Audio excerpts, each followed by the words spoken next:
Assalamualaikum warahmatullahi wabarakatuh. Alhamdulillah, kita hari ini masih bisa menjalankan aktivitas kita sehari-hari, yaitu belajar. Meskipun tidak bisa tatap muka, kita harus semangat dalam pelajaran kali ini. Nah, kita mulai pelajaran kita hari ini dengan membaca doa bersama-sama. Bismillahirrahmanirrahim. Raditu billahi rabba wa bil islami dina wa bi Muhammadin nabiyya wa rasula. Rabbi zidni ilma warzuqni fahma. Amin ya rabbal alamin. Pada pelajaran dan kali ini kita akan membahas bab pertama, yaitu mari belajar surat At-Tin. Sebaiknya kita terlebih dahulu membaca surat At-Tin. Bismillahirrahmanirrahim. Wat-tini waz-zaituni wa turi sinina wa hadzal baladil amin. Laqad khalaqnal insana fi ahsani taqwim. Tsumma radadnahu asfala safilin. Illal ladzina amanu wa 'amilus solihati falahum ajrun ghairu mamnun. Fama yukadzibuka ba'du biddin. Alaysallahu biahkamil hakimin. Shadaqallahul azim.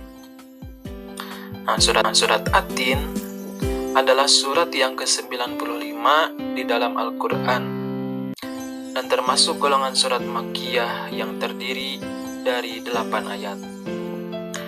Nama surat ini diambil dari kata tin yang berarti buah tin yang disebut di ayat pertama.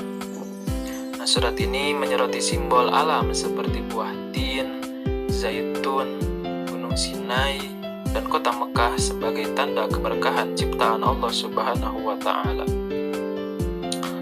Surat At-Tin mengingatkan manusia tentang keistimewaan penciptaan mereka yang terbaik, serta pentingnya beriman dan beramal soleh. Surat ini juga menegaskan bahwa Allah adalah hakim yang adil, yang akan memberi balasan sesuai amal perbuatan selama hidup di dunia. Nah, selanjutnya kita akan membahas makna-makna kandungan surat At-Tin, mulai dari ayat pertama sampai ayat ke-8. Ayat pertama yang artinya demi buah tin dan buah zaitun. Nah, surat ini diawali dengan penyebutan buah tin dan zaitun yang merupakan simbol keberkahan, kesehatan, dan kehidupan. Kedua, buah ini dikenal memiliki manfaat besar bagi tubuh dan kehidupan manusia sebagai tanda kebesaran ciptaan Allah Subhanahu wa Ta'ala. Ayat kedua yang artinya dan demi gunung Sinai.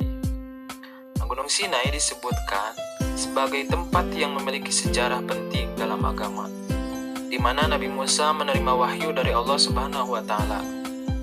Ini menunjukkan bahwa tempat-tempat yang diberkahi juga menjadi saksi atas kebesaran Tuhan. Ayat ketiga, dan demi kota Mekah yang aman ini.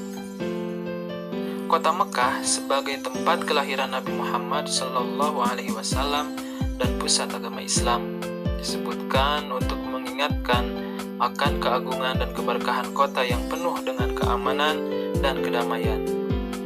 Ini juga menyeratkan bahwa tempat-tempat tertentu memiliki nilai penting dalam sejarah keimanan. Lanjut ayat keempat yang artinya sesungguhnya kami telah menciptakan manusia dalam bentuk yang sebaik-baiknya. Ayat ini menegaskan bahwa Allah menciptakan manusia dalam bentuk yang paling sempurna, dengan diberi akal, fisik, dan potensi yang sangat baik, yang menjadikannya makhluk ciptaan yang paling mulia dibandingkan dengan makhluk yang lainnya. Kita lanjut lagi ke ayat 5, kemudian kami kembalikan dia ke tempat yang serendah-rendahnya. Nah, meskipun manusia diciptakan dalam bentuk yang paling terbaik, ayat ini mengingatkan bahwa manusia dapat jatuh ke kondisi yang paling terendah. yaitu ketika tidak memanfaatkan potensi terbaiknya untuk beriman dan beramal soleh.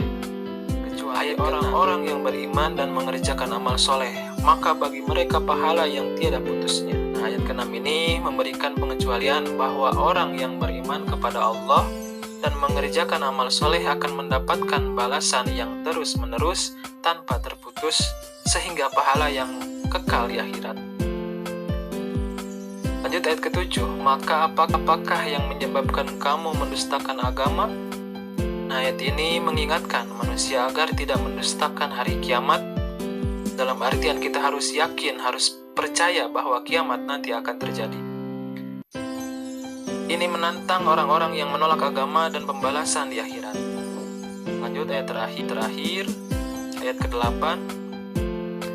Ayat terakhir ini menegaskan bahwa Allah adalah hakim yang paling adil.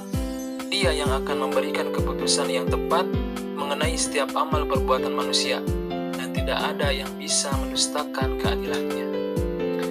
Dari keseluruhan pembahasan kita surat At-Tin dan maknanya, kita bisa tarik kesimpulan bahwa surat At-Tin ini mengingatkan tentang keistimewaan manusia yang diciptakan dalam bentuk yang terbaik oleh Allah Subhanahu wa Ta'ala. Nah, namun manusia bisa terjatuh juga ke kondisi terendah jika tidak beriman dan beramal soleh. Surat ini menegaskan bahwa mereka yang beriman dan beramal soleh akan mendapatkan balasan yang kekal, sementara mereka yang mendustakan hari kiamat akan mendapat pembalasan sesuai dengan keadilan Allah sebagai hakim yang paling adil. Nah, demikian materi kita hari ini.